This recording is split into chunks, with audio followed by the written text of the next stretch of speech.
Oke teman-teman, balik lagi channel saya Vincent di Cibang. Nah, jadi di kesempatan video kali ini saya membahas lagi seputar TKI di Taiwan. Sebelumnya mohon maaf karena sudah 3 bulan ini saya tidak upload video karena dikarenakan sibuk dengan proses untuk pergi ke Jepang. Nah, tentunya saya masih membahas seputar Taiwan. Banyak teman-teman yang bertanya, sanak saudara bahkan keluarganya ada yang kepegang di Taiwan, khawatir bahwasanya gimana bang ini pulangnya atau prosesnya gimana. Nah, saya ada pengalaman pribadi, kawan saya sendiri yang sudah bekerja 12 tahun dan dia swasta dan pabriknya di sebelah pabrik saya dulu, dan saya mengerti, saya tahu, dan istrinya juga kenal sama saya yang di Indonesia karena sering video call dengan istrinya. Nah, selang kemudian kawan saya itu yang 12 tahun bekerja di situ, 2 tahun ilegal itu ketangkap teman-teman. Dan istrinya itu menelpon saya, mas kok nggak bisa dikabarin mas ini inisial ini. Nah, saya katakan mbak, suami sampean ketangkep. Nah, prosesnya gimana teman-teman? Setelah pulang di Indonesia, kawan saya itu cerita, menelpon saya dan VC saya teman-teman, dan rumahnya juga tidak jauh dengan rumah saya, rumah orang tua saya maksudnya teman-teman. Nah, selang kemudian dia bercerita prosesnya. Pas ketangkep itu, dia ketangkep oleh immigration, lalu dia dibawa dan dengan keadaan diborgol dibawa ke suatu penjara khusus imigran ya.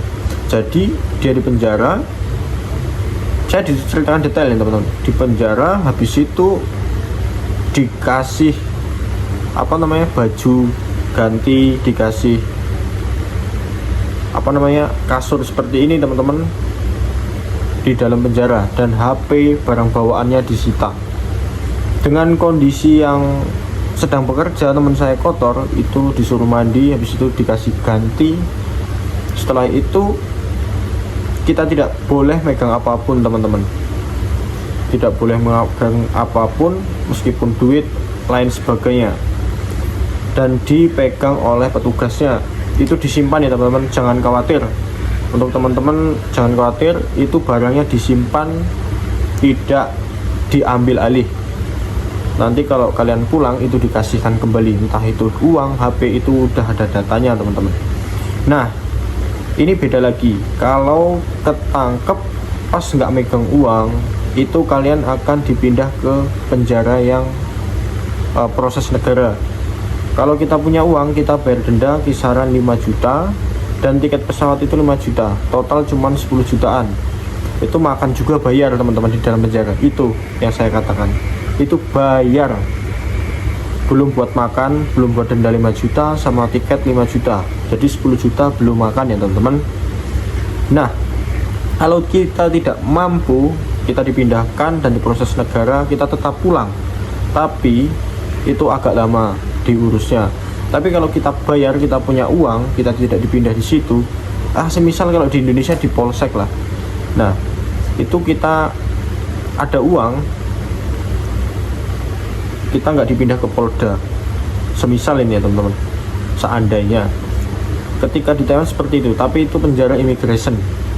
Ketika kita punya uang, kita bayar, kita akan diproses cepat, pengurusan paspor kita diusahakan, habis itu data-data, habis itu kita diberikan tiket untuk pergi ke Bandara Soekarno-Hatta kalau kita dekat-dekat di Jakarta ya, yang internasional. Nah, untuk paspor, teman-teman jangan khawatir. Ini saya jelaskan ya. Untuk paspor, entah itu paspor kalian di agent, entah paspor itu kalian hilang, entah itu paspor kalian itu dipegang oleh lopan kalian atau bos kalian, itu kalian nanti tidak mengurus. Kalian cuman di dalam penjara, tidak boleh keluar apapun. Di dalam juga nggak boleh kemana-mana. Nah, itu akan diuruskan oleh pihak imigrationnya sendiri dan polisinya. Kita tinggal bersih, kita tinggal pulang nih teman-teman.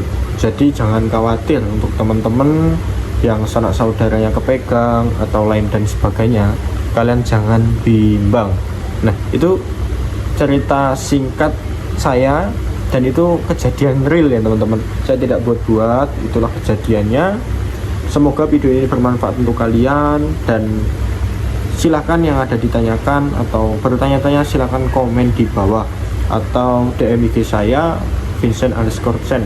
Semoga video ini bermanfaat untuk mengedukasi untuk banyak orang. Terima kasih.